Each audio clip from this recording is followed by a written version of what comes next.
Hi guys, अस्सलाम वालेकुम। स्वागत है आपका हमारे नए व्लॉग में। हम आए हुए हैं आज बगरे के अपने बाईपास पर।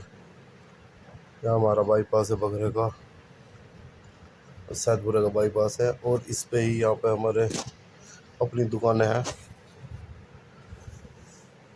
जो सेल भी हैं और किराए पे भी हैं। अगर किसी को चाहिए तो बताना। तो आज हम घूमने आए थे मस्ती करने के लिए। ये हमारा ठिया रहता है जैसे हम घूमने के लिए आते हैं गाँव में से। बहुत मज़ा आता है यहाँ से। सामने हाईवे चल रहा है और ये जो बंद है दुकान, ये अपनी दुकान है। इस पर हम बैठे मिलते हैं। ये अमीन नगर रास्ते जा रहा है सीधा, जो ये गाड़ी गई है पीछे गई, ये अमीन नगर जा रहा है सीधा चरथावल। और ये हमारा बाईपास है।